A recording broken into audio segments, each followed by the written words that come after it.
तेजस्वी यादव को राघोपुर यानी कि उनकी ही विधानसभा में लड़ाने के लिए, हराने के लिए क्या खेल हो रहा है, ये समझेंगे। इसके अलावा प्रशांत किशोर आखिर क्यों जाना चाहते हैं, कोई मददगार है क्या, ये आपको बताएंगे। इसके अलावा विजय सिन्हा, जो उनका मंत्रालय छिना पथ निर्माण विभाग, उससे पहले उन्होंने सिंगला जो कंपनी है उस पर कैसे डंडा चलाया है, इसके बारे में चर्चा करेंगे। नमस्कार, मेरा नाम सौरभ त्रिपाठी और आप देख रहे हैं हमारा खास शो राग बिहारी। और हमारे साथ रोज़ की तरह हमारे वरिष्ठ साथी पंकज जी हैं। पंकज जी, बहुत स्वागत है आपका। धन्यवाद, थैंक यू। सबसे पहले तो तेजस्वी यादव के बारे में चर्चा कर लेते हैं। उनकी सीट है राघोपुर, जहाँ से वो चुनाव जीतते आ रहे हैं। अब कहा जा रहा है कि प्रशांत किशोर वहाँ जाएंगे, तो जाहिर सी बात है कि लोग सवाल पूछेंगे ना कि प्रशांत किशोर आखिर क्यों जाना चाहते हैं। कोई वहाँ पर उनकी मदद कर रहा है, इंटरनल आदमी, या क्या गणित चल रहा है जो प्रशांत किशोर को लग रहा है कि भाई, आपने वजह तो बता दी थी कि भाई अगर तेजस्वी यादव को हरा देंगे तो जाहिर सी बात है कि वो बड़े नेता हो जाएंगे, एस्टेब्लिश हो जाएंगे बिहार में, एक रोक देंगे तेजस्वी को। तो मगर इतना आसान तो नहीं है, कुछ तो खेल हो रहा होगा। क्या खेल चल रहा है? देखिए, आपको एक बात बता दें कि प्रशांत किशोर नहीं लड़ेंगे राघोपुर से। प्रशांत किशोर मेरी जानकारी में वाल्मीकि नगर से लड़ेंगे। अच्छा, ये मेरे पास जानकारी है। और जहाँ तक मुझे मालूम है, इस बात की तस्दीक खुद प्रशांत किशोर ने भी की है। अच्छा, इसलिए राघोपुर से प्रशांत किशोर लड़ने नहीं जा रहे हैं। उन्होंने ये कह करके रोमांच जरूर बढ़ा दिया था कि पार्टी चाहेगी तो वो राघोपुर जा सकते हैं, पर मुझे इसकी संभावना तब भी नहीं दिखाई पड़ती थी। और अब प्रशांत किशोर ने भी कह दिया है कि वहाँ से नहीं लड़ेंगे, वाल्मीकि नगर से लड़ेंगे। और वाल्मीकि नगर से लड़ने की वजह यह है कि प्रशांत किशोर भी बिहार की राजनीति की हकीकत को समझ रहे हैं। वाल्मीकि नगर में ब्राह्मणों की संख्या अच्छी है, प्रशांत किशोर पांडे हैं, ब्राह्मण समाज से आते हैं, तो निश्चित तौर पर आधार वोट बैंक को अपने तरफ खींचने का प्रयास करेंगे, उसको बनाने का प्रयास करेंगे। और अमूमन ये देखा गया है कि राजनीति में अगर एक जाति का वोट बड़ी संख्या में आपके साथ है तो आप जमीनी तौर पर राजनीति करने में सफल हो सकते हैं। वो दिन चला गया जब मधुली में जॉर्ज फर्नांडिस, ये सब मुजफ्फरपुर और नालंदा कहीं से भी लड़ जाते थे, पर आप देखिएगा कि उस समय कोई ना कोई स्थानीय नेता उनके पीठ पे खड़ा होता था, जिसकी वजह से वो जीतते थे। तो सवाल ये उठता है कि जॉर्ज के पीछे नीतीश खड़े होते थे। जॉर्ज बिहार में उन्होंने काफ़ी टाइम बिताया था, उस समय समाजवादी आंदोलन हुआ था, जॉर्ज बड़े एक्टिव थे, उनकी कर्मभूमि रही है, तो इस वजह से जॉर्ज जीतते थे, उनकी लोकप्रियता भी रही है। लेकिन अभी जो पोस्ट मंडल जिस तरह की राजनीति बदली है बिहार में, उस हिसाब से अगर आप देखेंगे तो कास्ट एक बड़ा फैक्टर है। और प्रशांत किशोर इस कार्ड को बड़े अच्छे तरीके से खेल रहे हैं और खेलना जानते हैं। उपचुनाव में इसका उन्होंने शानदार परिचय दिया। देखिए, मेरे पास जो जानकारी है उस हिसाब से मैं आपको कह सकता हूं कि राघोपुर में दरअसल नित्यानंद राय के भतीजे अरविंद राय उतरने जा रहे हैं। अच्छा, और अरविंद राय उतरने जा रहे हैं। और राघोपुर में एक और ब्लॉक है, बिद्दू ब्लॉक। बिद्दू ब्लॉक की खासियत यह है कि वहां के ज्यादातर यादव नित्यानंद राय को वोट करते हैं, अगर आप लोकसभा चुनाव में देखेंगे। अच्छा। और अभी एक फंक्शन भी हुआ था नित्यानंद राय के परिवार में, अरविंद राय ने, तो तमाम लोगों को, यादवों को इनवाइट किया गया था। आप देखेंगे हाजीपुर एक ऐसा इलाका है जहां यादव टाइटल राय लगाते हैं। आप उत्तर प्रदेश से कंफ्यूज मत होइएगा, उत्तर प्रदेश में भूमिहार जाति के लोग राय लगाते हैं, लेकिन बिहार में कई जगह ऐसा है जहां पे यादव समाज के लोग राय टाइटल लगाते हैं। तो ये हाजीपुर वाला जो बेल्ट है, या आप बेगूसराय के भी कुछ पॉकेट्स में देखेंगे कि वहां पर लोग, अब जैसे एक रामदेव राय नेता हुआ करते थे, कांग्रेस के बड़े नेता थे, वो भी राय लगाते थे। तो आप समझ लीजिए राय क्या होता है, तो राय यादव होते हैं। तो नित्यानंद राय के भतीजे अरविंद राय चुनाव लड़ेंगे। बिद्दूपुर ब्लॉक से उनको बहुत ज़्यादा वोट मिलने की संभावना है। और कहा जा रहा है कि राघोपुर से भी वो 30-40% वोट ले लेंगे। और इस तरह की पूरी व्यूह रचना बनाई जा रही है, जो मेरे पास जानकारी है, कि क्यों नहीं तेजस्वी यादव को वहीं पर घेर दिया जाए।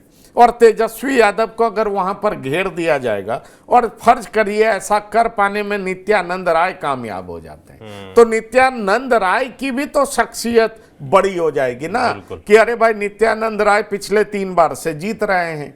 दूसरी बड़ी बात होगी कि नित्यानंद राय खुद जीत भी रहे हैं और तेजस्वी यादव को राघोपुर से हरा दे रहे हैं। क्योंकि देखिए विधानसभा चुनाव के बाद इस पर भी तो जोर है ना कि मुख्यमंत्री कौन होगा। मुख्यमंत्री में सम्राट चौधरी का नाम आता है, नित्यानंद राय का नाम आता है, अति पिछड़े समाज से भी कुछ लोगों का नाम आता है। उनके भी 2 बड़े नेता हैं, डॉक्टर संजय जायसवाल हैं, दिलीप जायसवाल अध्यक्ष हैं, कई लोग ऐसे हैं, कई दावेदार हैं। अब मुख्यमंत्री कौन बनेगा ये तो शीर्ष नेतृत्व तय करेगा। तो नित्यानंद राय भी अपना कार्ड इस तरह का खेलना चाहेंगे ना कि विपक्ष का जो सबसे बड़ा हथियार है उसको ही भोथड़ साबित कर दें। और भोथड़ साबित करने के लिए क्या होगा, उसके मांद में जा करके, शेर के मांद में जा करके आप अगर उसको चुनौती दें और गलती से आपने उसको पटकनी दे दी तो नाम तो हो ही जाएगा कि भाई ये मास्टरमाइंड कौन है। तो पता चलेगा मास्टरमाइंड नित्यानंद राय। और ये मास्टरमाइंड कैसे, तो अपने भतीजे को उतार दिया। उतार कहां से दिया, तो राघोपुर से दिया। राघोपुर में यादवों का वोट ले लिया। वोट किसको दिलाया, तो अपने भतीजे अरविंद राय को दिलाया। और इसी कड़ी में आप ये पाएंगे कि वहां से प्रशांत किशोर भी अपने एक उम्मीदवार को खड़ा कर देंगे जो यादव समाज से ही होंगे, वो भी कुछ वोट काट लेंगे। तो इस तरीके से प्रशांत किशोर भी तेजस्वी यादव को घेरेंगे, नित्यानंद राय यानी कि बीजेपी भी तेजस्वी यादव को घेरेगी। तो इस तरीके की प्लानिंग वहां पर की जा रही है जो मेरे सूत्र बताते हैं। और इस तरीके की प्लानिंग से राघोपुर में ही तेजस्वी यादव को घेरा जाएगा। अब याद करिए 2020 का चुनाव, तेजस्वी यादव एक दिन में 12-12 सभा करते थे। उनका हेलीकॉप्टर दौड़ता रहता था। लालू जी के शब्दों में कहें तो उनका उड़न खटोला, लालू जी उड़न खटोला बोलते हैं, तो उड़न खटोला उनका 12 जगह पे तेजस्वी यादव का उड़न खटोला घूमता था। और तेजस्वी यादव 12 जगहों पर जाते थे। उस समय लालू प्रसाद जेल में थे और तब भी तेजस्वी यादव ने हर जगह सभा करके और उन्होंने क्या किया, वोट हासिल किया, सत्ता के मुहाने तक पहुंच गए। और ये जान लीजिए सिर्फ 12,000 के अंतर से चूक गए। अगर 12,000 वोट और ज्यादा आया होता, 13,000 वोट, तो आज तेजस्वी सीएम होते। तो इसलिए अब लोगों को लग रहा है कि एक ऐसी रणनीति बनाई जाए, तेजस्वी यादव को घेरा जाए, राघोपुर में ही घेरा जाए। अगर तेजस्वी राघोपुर के अलावा और कहीं से भी लड़ते हैं तो ऐसे ही हल्ला होगा कि तेजस्वी कॉन्फिडेंट नहीं है, एक जगह और चूज कर रहे हैं। जैसे आपने देखा किस तरीके से अरविंद केजरीवाल को नई दिल्ली में हराया गया ना, पटकनी दी गई ना, परेश वर्मा को लाया गया और अरविंद केजरीवाल को हरा दिया गया। ठीक अरविंद केजरीवाल उसी तरीके से शीला दीक्षित को हरा दिए थे। तो पूरा एकदम जो कहते हैं कि कांग्रेस का हथियार ही भोथड़ हो गया था। उसी तरीके से आरजेडी के हथियार को कैसे भोथड़ किया जाए, कैसे ही उसके गढ़ में घेर दिया जाए, कैसे तेजस्वी यादव कैंपेन के लिए नहीं निकले और फिर अरविंद राय जो कि एक नए युवा तुर्क बीजेपी के बाहर निकले और नित्यानंद राय ये साबित करेंगे कि नहीं नहीं अब यादव भी वोट करते हैं बीजेपी को। और इस तरीके से अपना क्लेम चीफ मिनिस्टरशिप के लिए भी जोरदार तरीके से स्टेक क्लेम करेंगे, बताएंगे कि नहीं भाई हमारे जाति भी हमारे साथ है, इसलिए अरविंद राय जीत रहे हैं। तो इस तरह की पूरी योजना। और प्रशांत किशोर अब राघोपुर ना जा करके मेरी जानकारी में वाल्मीकि नगर से चुनाव लड़ने जाए। बिल्कुल, ये बड़ी जानकारी है कि प्रशांत किशोर जो फिलहाल उनका कहना है कि वहां से नहीं लड़ेंगे, राघोपुर से नहीं लड़ेंगे, वो वाल्मीकि नगर से लड़ेंगे। पर राघोपुर में दावेदारी एक और होने वाली है। नित्यानंद राय कुछ खेल रच रहे अपने भतीजे को साथ में लेकर, वो कितना कामयाब होता है और कितना ज़मीन पर उतरता है ये देखने वाला होगा। मगर जब आप मुख्यमंत्री की दावेदारी लगातार कह रहे हैं तो मुख्यमंत्री की दावेदारी चल रही है क्या? क्योंकि मुख्यमंत्री की दावेदारी तो चल रही है। बिहार की स्थिति बड़ी इंटरेस्टिंग, आपको ये समझना पड़ेगा। और ये जो प्रशांत किशोर कह रहे हैं ना, उसमें बहुत दम है। दम इस तरीके से है, बिहार की राजनीति में अभी बहुत उठापटक है। फर्क सिर्फ इतना है कि नीतीश कुमार जो कल थे वो आज नहीं है, स्वास्थ्य के हिसाब से। अगर नीतीश कुमार कल की तरह स्वस्थ होते तो शायद बिहार में अभी भी किंग वही होते और फिर वो किसी भी तरह का खेल कर सकते थे। वो कहते ना शेर तो शेर ही है लेकिन अब थोड़ा बूढ़ा हो गया। तो बूढ़ा शेर किस तरह का खेल करेगा ये देखना दिलचस्प होगा। पर हम आपको एक बात बता दें, हम तो प्रशांत किशोर जब से बोले हैं उससे पहले से ही मैं ये कहता आ रहा हूं कि एक बार उठा पटक फिर से होगा। और ये जान लीजिए कि अगर नीतीश कुमार की स्थिति खराब होती है और फिर भी नीतीश कुमार सरकार बनाने की स्थिति में होते हैं तो नीतीश कुमार अल्टा पलटी जरूर करेंगे, क्योंकि बीजेपी एक कोशिश जरूर करेगी अपना चीफ मिनिस्टर बनाने का, और उस कोशिश में अगर बीजेपी के नेताओं को मौका लगेगा तो नित्यानंद राय भी पीछे नहीं हटेंगे, सम्राट चौधरी भी पीछे नहीं हटेंगे, और कई नेता हैं वो भी पीछे नहीं हटेंगे। विजय सिन्हा भी पीछे नहीं हटेंगे। लेकिन विजय सिन्हा अगड़ी जाति से आते हैं और बिहार में अगड़ी जाति का पॉलिटिक्स आप कह लीजिए अभी सबसे आगे नहीं है। अगड़ी जाति के नेता सेकंड लाइन ही हो सकते हैं, फर्स्ट लाइन लीडरशिप उनको नहीं देगा बीजेपी, जो मैं समझ पा रहा हूं। अगर उत्तर प्रदेश की बात करें तो योगी हैं, इसलिए मठ से आते हैं, इसलिए हिंदुत्व के नाम पर उनको मिला, वो भगवा के नाम पर मिला। अगर ऐसा होता तो नहीं मिला होता। तो उसी तरीके से बिहार में तो और भी संभव नहीं है, वहां पर 85-86% लोग ओबीसी ईबीसी के हैं, इसलिए अपर कास्ट पॉलिटिक्स अभी मुझे फ्रंट स्टेज पे नजर नहीं आती। कोई भी सीएम होगा ओबीसी ईबीसी का ही होगा। इसलिए आप देखिएगा तो मुझे यह दिखाई पड़ता है कि नित्यानंद राय निश्चित तौर पर एक बार क्लेम करेंगे, उनकी इच्छा है। सम्राट चौधरी निश्चित तौर पर, चूंकि यादव के बाद अगर कोई जाति है तो कुशवाहा की है, कुशवाहा की संख्या बहुत ज़्यादा है। सम्राट चौधरी को जिस तरीके से पार्टी ने बड़ी जिम्मेदारी दी है, सम्राट चौधरी भी बड़े दावेदार हैं। नित्यानंद राय आप देख लीजिए गृह राज्य मंत्री हैं, उनको भी बड़ा पद दिया हुआ है, कहा जाता है वो भी अमित शाह के करीबी हैं। नित्यानंद राय पहले प्रदेश अध्यक्ष भी रहे, तो अलग अलग भूमिका में रहे, इसलिए बिहार के मुख्यमंत्री के तौर पर नित्यानंद राय भी आ सकते हैं, और आ ही नहीं सकते, वो पूरी कोशिश करेंगे। अगर दो नाम, बड़े नाम की चर्चा आप करें तो नित्यानंद राय और सम्राट चौधरी, ये दो नाम सबको पता है। और तीसरा अगर ईबीसी से लिया जाएगा तो संजय जायसवाल, दिलीप जायसवाल, मुझे लगता है कि उसमें भी ज्यादा चांसेस संजय जायसवाल के ज्यादा दिखाई पड़ते हैं। तो ये सारी चीजें आपको दिखाई पड़ सकती हैं। मुख्यमंत्री बीजेपी जरूर बनाने का प्रयास करेगी, और नीतीश कुमार थोड़ा और कमजोर हुए तो निश्चित तौर पर बीजेपी नहीं चुकेगी। और उस परिस्थिति में आप देखेंगे कि जेडीयू एक बार फिर से प्रयास कर सकती है कि वो आरजेडी के साथ मिलकर के कुछ और खेल करे। इसलिए कितना भी तेजस्वी कहते रहे मेरे दरवाजे बंद हैं, ये नहीं है, वो नहीं है, मैं बिल्कुल इस बात को नहीं मानता हूं। मैं बहुत नजदीक से जानता हूं, मैंने बहुत नजदीक से देखा है। आप इस बात को मान लीजिए कि नीतीश जब भी चाहेंगे, तेजस्वी नहीं तो लालू प्रसाद वेलकम करेंगे, आरजेडी फाइनली वेलकम करेगी, और नीतीश फिर बीजेपी के तरफ आना चाहेंगे। अगर इस तरह की परिस्थिति रही तो फिर से बीजेपी वेलकम करेगी।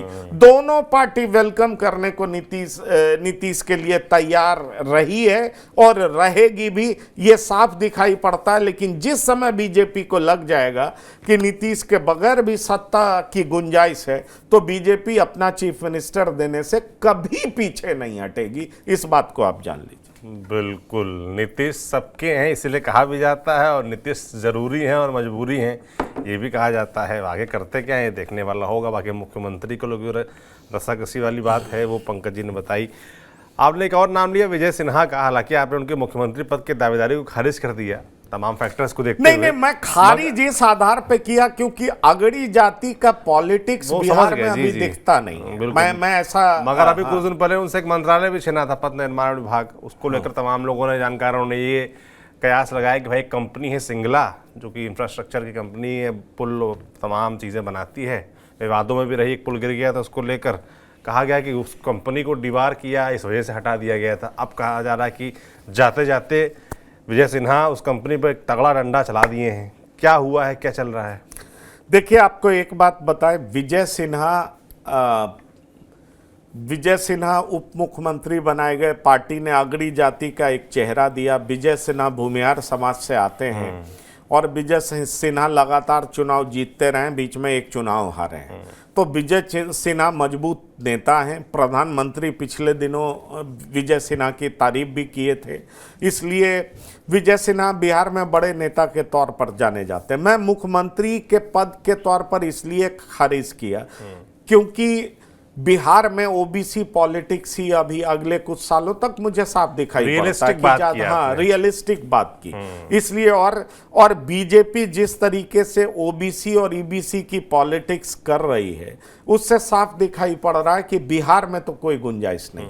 अब कोई सोच भी नहीं सकता है कि नीतीश कुमार को हटा करके कोई अपर कास्ट को मुख्यमंत्री बीजेपी बनाएगी, तो ये मेरे लिए, मेरे सोच से बाहर की चीज है। मुझे इसकी गुंजाइश बहुत कम ही दिखती है या नहीं के बराबर दिखती है। लेकिन विजय सिन्हा बड़े नेता तो रहेंगे, बड़े पद पर रहेंगे और अगड़ी जाति का चेहरा भी रहेंगे, इस तरह का तो दिखाई पड़ता है। देखिए, ये जो सिंगला कंस्ट्रक्शन लिमिटेड है, ये लंबे समय से इसके नाम को लेकर के विवाद हो रहा था। ये सुल्तानगंज वाला पुल इसने बनाया था और ये अगवानी पुल की बात कही जाती है। इन सब पुलों में डिफेक्ट था, बहुत सारे जगहों पे इनके काम को लेकर के सवाल उठ रहा था, पुल दो बार ध्वस्त हो जा रहे थे। विजय सिन्हा लगातार कह रहे थे कि हम इस पे कोई कंप्रोमाइज नहीं करेंगे।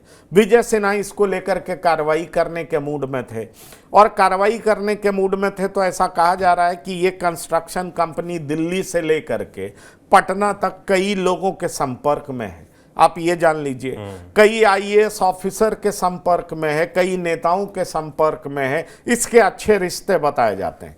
लेकिन कल परसों इस पर जीएसटी का भी रेट पड़ा है, तो संपर्क में होना एक अलग बात होती है। लेकिन अगर कोई बड़ा नेता मुरैठा बांध लेता है कि नहीं तुम्हारे खिलाफ कार्रवाई करके रहूंगा, तो देख लीजिए, सच्चाई की अपनी ताकत होती है, ऑनेस्टी का अपना एक दम होता है। और वो जान लीजिए, विजय सिन्हा से ठीक है पथ निर्माण विभाग छीन लिया गया और उनके इलाके में बड़ी मायूसी थी। आपको बता दूं, मैं उस इलाके से ताल्लुक रखता हूं। कई लोगों ने मुझसे कहा कि क्या विजय सिन्हा का पर कतर दिया गया है, क्या विजय सिन्हा कमजोर हो गए हैं। तो हमने कहा कि पथ निर्माण विभाग छीनने का मतलब ही है कि उनका पर कतरे जाने की कोशिश चल रही हो, लेकिन विजय सिन्हा कमजोर नहीं है। इसका मतलब विजय सिन्हा लड़ रहे हैं। और मेरी जानकारी के मुताबिक विजय सिन्हा जो यथोचित कार्रवाई था वो करने का प्रयास कर रहे थे, पीछे से इनको हटाने की भी कवायद चल रही थी। बीजेपी के बड़े नेताओं से आप बात करेंगे तो बीजेपी के बड़े नेताओं का कहना है कि अरे भाई, एक एक मंत्रालय तो सबका छीना जाना था ही, क्योंकि जो 7 मंत्री बने तो 7 मंत्री को एक एक मंत्रालय देना था। जैसे मान लीजिए इनका पथ निर्माण छीना गया तो वो नितिन नवीन को दिया गया, उसी तरीके से मंगल पांडे से कृषि लिया गया तो वो विजय सिन्हा को दिया गया। तो ऐसे कह कर के पार्टी जवाब देती है। लेकिन ये सच बात है कि सिंगला कंपनी पर ये काम कर रहे थे और उन्होंने खुद प्रेस में आकर के कहा है कि किसी कंपनी का मजाल नहीं है कि मुझे हटा दे, पर इनके खिलाफ खेल तो हुआ, षड्यंत्र तो हुआ, ये हटा तो दिए गए। उसके बाद इन्होंने आवाज भी उठाई। मेरी जानकारी है दिल्ली में बड़े नेताओं से इन्होंने मुलाकात भी की, अपनी सारी बातों को इन्होंने रखा भी है और किस तरीके सिंगला क्या क्या कर रहा है वो सारी बातें रखी गई है। तेजस्वी यादव लगातार सवाल उठा रहे थे, तब विजय सिन्हा ने बड़ी ही होशियारी से मंत्री पद छोड़ने से पहले, मंत्रालय छोड़ने से पहले सिंगला को डिबार कर दिया और उन्होंने अपने प्रेस स्टेटमेंट में कहा कि जिस ऑफिसर को बचाने की कवायद चल रही थी उस ऑफिसर का फाइल भी ये ढूंढ रहे थे, उस पर भी उन्होंने कार्रवाई करने का प्रयास किया। लेकिन जब ये निकल गए तो फिर उस ऑफिसर के प्रमोशन की चर्चा होने लगी। मतलब समझिए ब्यूरोक्रेसी किस तरीके से हावी है कि एक ऑफिसर को मदद करने के लिए मंत्री हट जाता है और फिर उसको मदद करने के लिए, प्रोन्नति देने के लिए पूरा एक जो सरकार के नजदीक का अमला जमला ब्यूरोक्रेसी है वो उसकी मदद करना चाहता है। तो आप समझिए विजय सिन्हा खुल करके बोल रहे हैं, और विजय सिन्हा कह रहे हैं कि उन्होंने जो कुछ भी किया है वो मुख्यमंत्री की सहमति से किया है, मुख्यमंत्री भ्रष्टाचार पर जीरो टॉलरेंस रखते हैं। तो विजय सिन्हा ने एक तरीके से सिंगला पर कार्रवाई करके, उस ऑफिसर पे कार्रवाई करके ये मैसेज दे दिया कि हम किसी भी तरीके से भ्रष्टाचार पर कोई कंप्रोमाइज करने नहीं जा रहे। यकीन मानिए जैसे ही ये खबर बाहर आई, उनके क्षेत्र में विजय सिन्हा का आप ये जान लीजिए उनके यश में गान गाने जाए, लोग गाने लगे, कहने लगे विजय सिन्हा जिंदाबाद, विजय सिन्हा ने ये कर दिया, विजय सिन्हा डरे नहीं, विजय सिन्हा ने उसको पटक दिया, वो पुल गलत बना रहा था। मतलब एक बार फिर से उनका कद इतना बड़ा हो गया। और दरअसल जो बात कहा जा रहा था कि विजय सिन्हा का कद छोटा हो गया है, वो कतई नहीं दिखाई पड़ा। अपने इलाके में उनकी चर्चा हो रही है, और इलाके में ही नहीं, पटना में चर्चा हो रही है, हर जगह चर्चा हो रही है। और जिस तरीके से जीएसटी के रेट्स पड़े, तो एक बात तो बहुत साफ है ना कि सेंट्रल एजेंसी की टेढ़ी नजर अब सिंगला पर तो पड़ गई है। पहले भी ईडी की जांच हुई है, ईडी की जांच एक आईएएस ऑफिसर के खिलाफ हुई है, वो आईएएस ऑफिसर जेल में भी हैं, उसमें भी सिंगला का नाम है। अब उस कंपनी के साथ क्या लेन देन है, उसके मेरिट के बारे में तो हम बाद में बात करेंगे। लेकिन आपको ये बता दें कि जिस तरीके से जीएसटी का रेट पड़ता है, विजय सिन्हा डिबार करते हैं, इस कंपनी की चर्चा होती है, फिर कई आईएएस ऑफिसर और नेताओं से इसके सांठगांठ की चर्चा होती है, और इन सारी बातों को मेरी जानकारी में केंद्रीय नेतृत्व को पहुंचाई जाती है। तो निश्चित तौर पर एक कवायद तो चल रही है, और सिंगला को मदद करने के लिए बीजेपी में भी लोग थे, उसके बाहर के भी लोग थे, लेकिन बीजेपी के ही मंत्री उप मुख्यमंत्री विजय सिन्हा ने उसके खिलाफ कार्रवाई की। इसलिए यह मुद्दा तूल पकड़े हुए है और लोग इसकी चर्चा कर रहे हैं। बिल्कुल चर्चा थी इस मामले को लेकर, और विजय सिन्हा ने जो एक्शन ले लिया है उससे चर्चा कम से कम ये तो बंद हो गई है कि विजय सिन्हा कमज़ोर पड़ गए या उनसे मंत्री पद छीन लिया गया, वैसी स्थिति से वो बाहर आ गए हैं। कुल मिलाकर बिहार की राजनीति है, रोज नए किस्से कहानी ऐसे आते रहते हैं। अब तेजस्वी यादव राघोपुर में कैसे घेरे जाएंगे, इसको लेकर प्रशांत किशोर वाला एक एंगल चल रहा था, अब एक नया एंगल आ गया है। देखने वाला होगा कि भाई क्या होता है आने वाले विधानसभा चुनाव में। लगातार ऐसे अपडेट्स आते रहेंगे, आप तक हम यूँ ही पहुँचाते रहेंगे। आप देखते रहिए TV9 डिजिटल। शुक्रिया।